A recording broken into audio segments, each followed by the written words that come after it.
Hello, everybody. I'm Don Counts. We're here at the Warrior exhibit, and I'm here with Linda Williams. Linda, tell us who we have today. Don, today we have Steve Miller. We had his wife last week, Julie, and we're tickled to have Steve this week. Steve was in the Army, correct? Correct. That's what I thought. Tell us a little bit about yourself.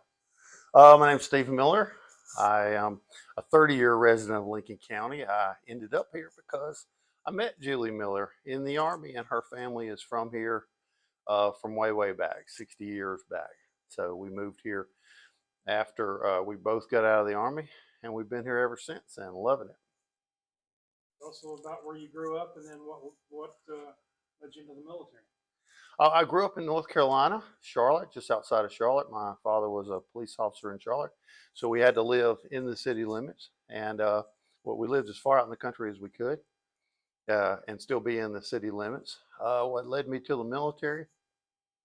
Well, I was 24. I'd gone to college, and I just couldn't figure out what I wanted to do college-wise. And the military promised me a job that I would enjoy and college money to pay for the rest of my education. So I decided that that was the way to go. College was just as expensive then as it is now. So I joined the Marines first, simplified all you guys. And then at the last minute, the Army offered me a better job, a job that like the Marines, but a little bit better guarantee and a bonus, which I also needed. Couldn't tell you where a dollar of that went, but I had big plans for it. So I joined the Army instead, and the Marines were upset, but the Army got me, and everything else is history. Where'd you go to basic?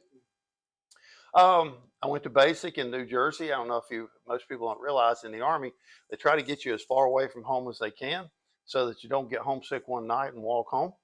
So they try to send you to the base that's because I had a base right down the road in Fort Jackson, South Carolina, but they sent me to New Jersey, same place that Julie went, Fort Dix, New Jersey, for what was then 8 weeks of basic. And then I went right up the road to Massachusetts to a camp called Fort Devens. Most people don't realize it exists. It's a very small intelligence gathering and direction finding base where they train for intelligence gathering and direction finding for all four of the main militaries: Army, Navy, Air Force, Marines. It has one of the highest dropout rates. I think it was 82% at the time. Not dropout, washout. Excuse me. You can't quit. But if you can't learn, it was Morse Code is what we were learning. And if you can't learn Morse Code, you know pretty quickly.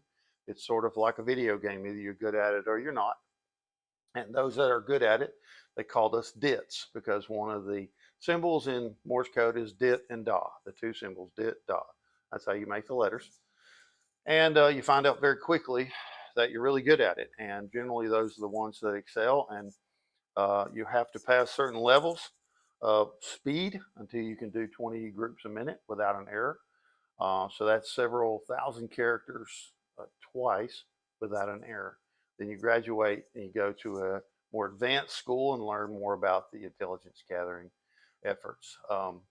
After that, I was stationed at Field Station Kinea in Hawaii. I was actually housed on Schofield Barracks in Hawaii, where the 25th Infantry is. But Field Station Kinea is the tunnel that Miss Miller spoke of. It was actually a valley that had a building in it, and then they covered it and made a tunnel out of it to hide it from the Japanese during the Second World War.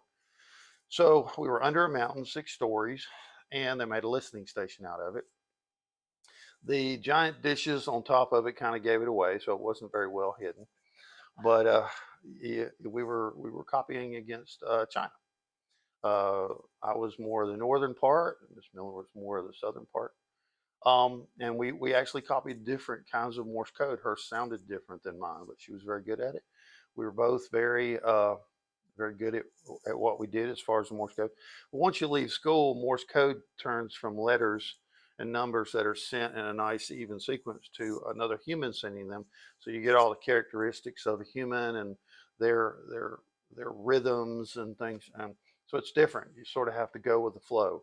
You're listening to someone else send Morse code the way they want to. And after a while, you'll get to the point where you actually recognize certain operators by the way they send or by the way they mess up and what they do after they mess up. And you give them little names Of course, you're never going to see them. You're never going to know who they are. One remarkable thing is most Chinese Morse code operators are female. They are women are in most cases a little bit better at that than men. It's just the rhythm of it and the I forget they got a name for it. Their ability to hear and recognize the sounds. So most of the time you were listening to a female Chinese soldier who is sending and receiving the Morse code, but you're actually listening to two other people talk. This person talking to this person, and they're generally very far apart, somewhere in the country of China. Yeah, we collected what they consider to be strategic level intelligence on them. We were there for the Gulf War. Julie got there after me, so she wasn't there for Tiananmen Square, but I was. And as Miss Miller mentioned, we got a presidential citation for copying against the forces that were moving in. For those of you that remember Tiananmen Square, that were moving in from opposite sides of the square, and two Chinese armies almost went at it with each other because one opposed the other moving into their area. So it was a very stressful time. We were on 24-hour shifts. Every 12 hours we'd get a rest and then come right back. So it was crazy for a while. But and then during the Gulf War, unfortunately, I can't tell you what we did during the Gulf War, but we did have something to do with the first Gulf War, and our ability to collect intelligence from where we were, even though everything's done by satellite anyway. So it wasn't as if we couldn't see. We could see pretty much everything. After Hawaii, Julie got out of the military. ETS came home. Her father was ill to help run his business, and I stayed in for a while. And then when I got out, I came back, went back to school, and I joined the National Guard shortly thereafter. And I was a member of the 20th Group Special Forces, which was down in Huntsville at the time. I think they've moved a little further south now. But the 20th Group, like most National Guard units that are not very compact and specialized, they're spread out all up and down the East Coast, all the way from New York down into southern Florida. Kentucky, Alabama, Birmingham, all have 20th Group units. So we were the Huntsville unit. And I stayed in for a while, got my degree, got out, and went to work at ADC, the wind tunnel facility in Tullahoma. And I was working there as a wind tunnel model design engineer. And then 9/11 hit. And I was watching, a television where I worked there and watched it all go down. And on 9/12, I went and called a recruiter that I knew and started the process to get back into my old unit because I knew invariably they were going to go. And we did. We went very quickly and got into Afghanistan right there at the beginning before. Some people tell me, well, what base were you at? And I'll say, I was at Asada Bajkin. And they say, well, what was the name of the base? And I say, well, not enough people had been there yet. And unfortunately, they named bases after people who died in combat. And so we were just at towns. We didn't have a name for our base yet. So I tell people where I was by the town. They tell me where they were by the name of the base because we were very early. To say that was interesting and life-changing would be an understatement. I had never been to a country like Afghanistan before. I'd never seen anything like that before. War-torn, generations of people that had never not known war. There had been some sort of conflict going on for their entire lives. A lot of hatred, a lot of bloodshed, a lot of people who knew nothing but kill or fail. To them, it was, I'll just kill my enemy. And I'm not talking about us, I'm talking about before we got there. Warlords against warlords. I saw people lose their lives over using too much water from a waterway they had built. I saw a woman lose her life because she didn't cross the road fast enough, and there were men coming. So it was a horrible, godless, very, very I don't know how to say other than war-torn country. when we got there. It didn't get much better by the time I left, but some of the infrastructure had improved. Of course, we had started to spend money. We ended up spending a great deal of money and a great deal of time there, improving lives for them, only for us to just leave it and give it right back to them, which is a little bit disheartening. But a lot of men and women lost their lives, and then we just walked out. But I guess that's the way it happens sometimes. We don't make policy. We just go when they tell us to.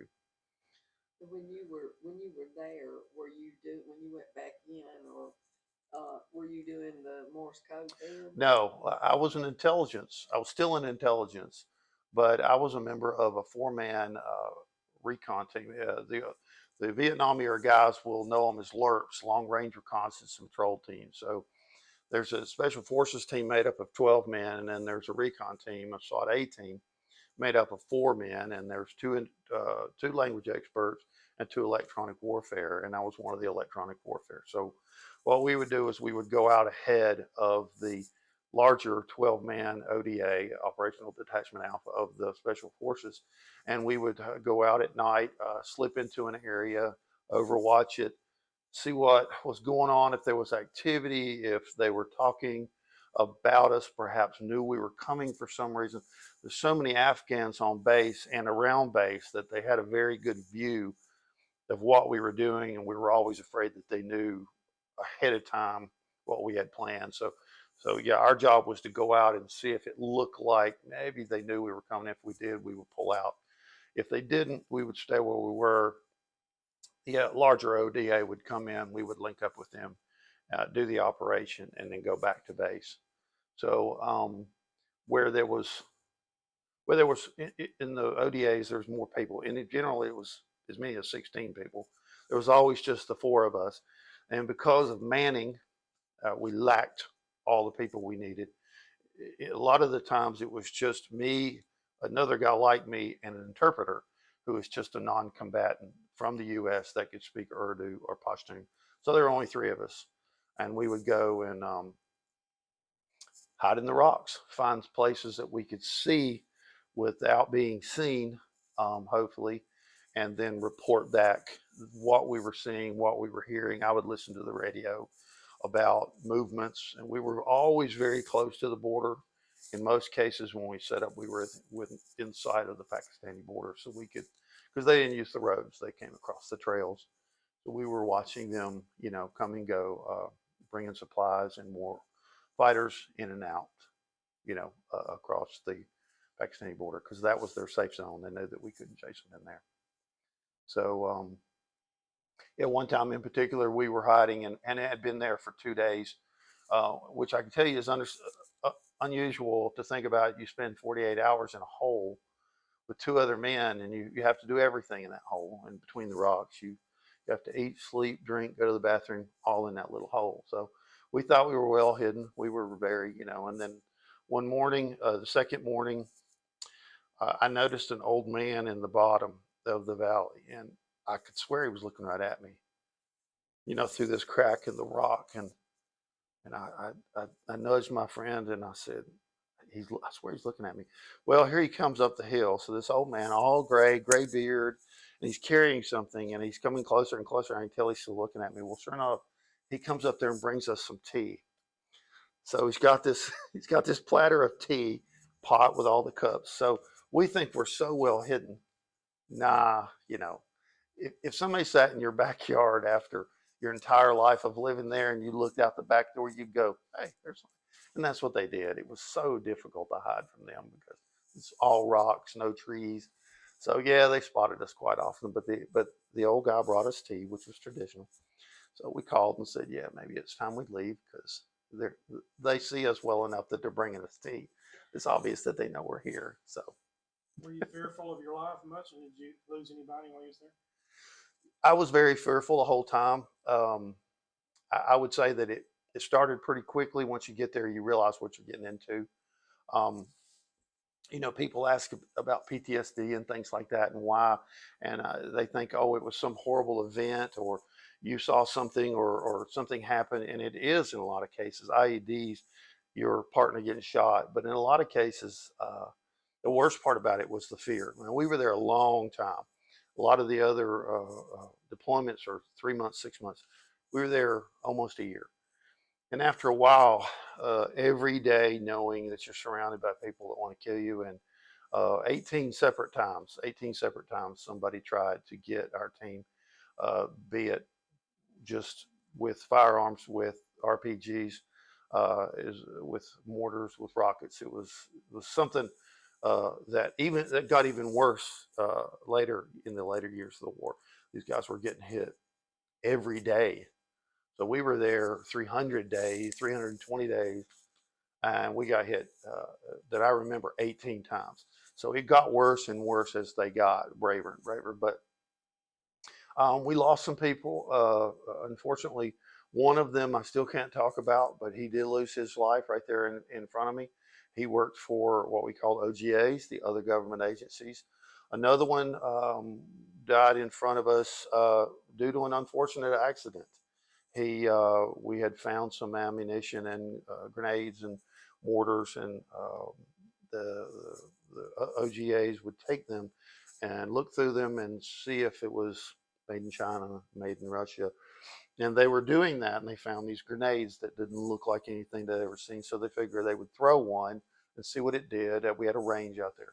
Well, when they pulled the pin to throw it, it went off. It was a booby trap grenade. And it killed a man named Helgi Bose, who was a CIA agent, and almost killed two other gentlemen. One odd thing about that was it took the other man that was holding the grenade's hand and arm off. And a couple of months later, I was looking at the news because we had the ability to go and look at stuff. We had pretty high-tech electronics for 2002. And I saw President Bush standing beside his bedside at Walter Reed. And I said, hey, that's, of course, his name was wrong on the screen. I said, well, of course it is, because but there was the guy right there standing next to President Bush. He was, we saw a lot of other people lose their lives, and Afghans. We had Afghan soldiers with us. We generally let them go first, so that if we come over a hill or into a city, they would see Afghans and be more relaxed. They wouldn't, be shocked by the fact that all these soldiers are suddenly in their town. So yeah, a lot of them, paid the price for fighting for their own freedom. We never were 100% sure which ones of them were on our side, which ones of them weren't. So it was a very delicate balance. A man from our unit from Huntsville was actually killed on the next deployment by an Afghan soldier in the group. He was just standing there and he shot him. And he was a fantastic guy, and lost his life because we just took our guard down. You have to trust them as best you can, but there could always be a bad apple in there, and there were. In one case, a story I tell a lot is I saw that these two Afghan soldiers that were assigned to me to help me whenever I needed them, they always wanted to borrow my multi-tool, my little Gerber multi-tool. So I told Julie, I said, hey, send me 2 multi-tools and 2 flashlights over here. So she went and got some, gave them, and I went down and got my interpreter to go down to the camp, and I said, here, now you got your own multi-tool, quit asking for mine. And they both started bawling. They both started breaking down like they had won the lottery. And I asked the interpreter, are they okay? Am I not supposed to give them? And he said, no, they've never been given a gift in their life. They don't know what a gift is. They don't have birthdays or Christmases. So you giving them that to them makes them understand that you like them and you trust them. And, for you to go that far out of your way, and to me and you, it's just a simple gift. You'd give your nephew or your grandson, here's your multi-tool, but asking for mine. And, but yeah, and I sometimes think it was 21 years ago. So they're probably in their 40s and 50s now. And I think about them all the time. Are they still now, unfortunately, under the Taliban rule? And then there's a very good chance they're in the Taliban, because unlike what most people think, you're Taliban or you're either dead or they don't give you a choice. So it's, it's very much like Nazi Germany. You didn't get a choice. And so I think about them often and where they are and what they're doing. And, I'll never know, of course, but Some of What the you guys think you work, about some of the guys you work with, I guess you still remember them as well. yes. And I actually work with a great deal of them, a great many of them. There's at least 11 in the buildings that I work on, Redstone Arsenal, work in on Redstone Arsenal. It's a Huntsville unit. So, and we're all very technically minded, smart individuals that would end up in the field. Like a lot of them went on into other careers. When you get older in the special forces, you generally either it's difficult to stay in the special forces unless you have another field that to be on the teams. We were all in our 30s. National Guard special forces teams are usually older because they're permanent party guys or active duty guys that have gone National Guard. So in most cases, if you took two of the Rangers that were with us, their ages didn't add up to mine. So when we got back, we had a lot of people in their 40s now, ready to get out and move on. And so they moved on to other careers, and they ended up getting into things that brought them into where I work. And so I see them every day. My work wife, my wife calls him, um, Jean Rondo was in my unit. And so I see him all the time. We work on projects that are very closely related. So, and there's a reunion coming up May 7th. It's right down the road here where we're all going to meet up again. So would you say that what you learned in the service benefited you in your later life as far as work goes? Oh, definitely. Not even the things I learned from a technical standpoint. I do missile defense software, and I did not do that in the military. But I have a good friend, James Otten, and he says I can walk into a room at work and tell you within 5 minutes anybody who's never had to salute somebody. And what he means by that is he can spot the veterans because we just have a different way of doing things. We have a different approach to things. Things don't bother us as much. We generally like to stand back and take things at face value, then kind of move forward with let's figure out a plan while everybody else is jumping around with their heads on fire. So it's a little bit it's a little bit easier to spot the veterans. And yes, just the discipline alone that I learned in all aspects of the military that I was in. Intelligence gathering, the ability to learn another language, which Morse code is, doing that language for all those years to the point where I can still do it today. I'll never lose that. Um, the waiting, the patience it just takes to get anything done in the military, and then the ability when I was in the special forces to sit for hours and hours and hours and hours. Um, just gave me a patience that I didn't have before. And I'll have to say on a kind of a funnier note, people ask me all the time, well, why didn't that bother you? Why does it not bother you to walk up in front of all those people? I'm going to give the Memorial Day speech. I said, because I know there's so much worse things in the world than talking to a group of people. Everybody's afraid to talk. Everybody's afraid to go out in public. Everybody, it just doesn't bother me. I know that there are much more important things to think about and be concerned about. I just don't have that attitude. I've seen I've seen bad, and this is not bad. This speaking to a few people at a meeting at work. If they were to say, "Aren't you nervous?" No. Why would I be nervous? You want to talk about nervous? Driving to a town where you got shot at the last 4 times you went through that town, knowing you're going to go back through that town. That's nervous. Driving down a road that, you know, somebody lost their lives on last time we went down through that. That's nervous. This, So would you recommend young people to go in the service today? definitely.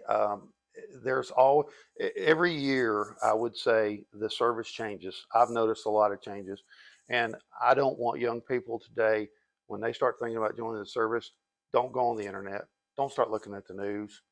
No, find people like me. Okay, find people like all these people on the wall. that gave us so much. Find them. They're still alive. A lot of these guys are still around. Talk to them about the military. That little half or 1% that you see pecking around, BBB on the internet, that's not the military. That's not the Army I know. And I guarantee you that's not the bulk of the Army today. Yes, there are some things that have changed about the Army and the military as a whole.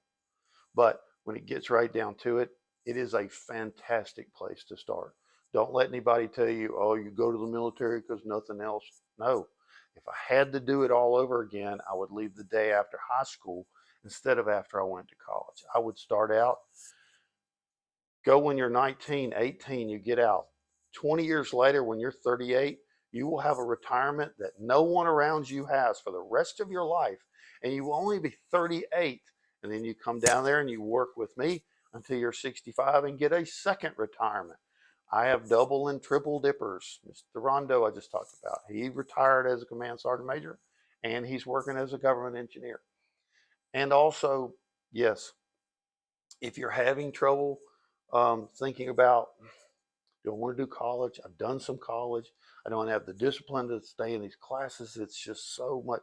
The military is a fantastic place. And don't let anybody talk you into a one military. Well, we were all Marines, so you should be. No, Marines are fantastic, but the Navy's fantastic too. The Coast Guard is fantastic. If you look up the Coast Guard, you'll find that they do more than the other four militaries do every day, for sure. So all of them are fantastic. Find the one you like. And then if you go to a recruiter, if you go, see if you can take one of these guys with you. Recruiters love it when they come. They see me coming when I take young people to the recruiter because I know I'm not going to let them, we used to call recruiters lying machines, okay? Because they're going to tell you whatever they want to get you to. But with that said, also, if you go in and you want a certain job, wait for that job.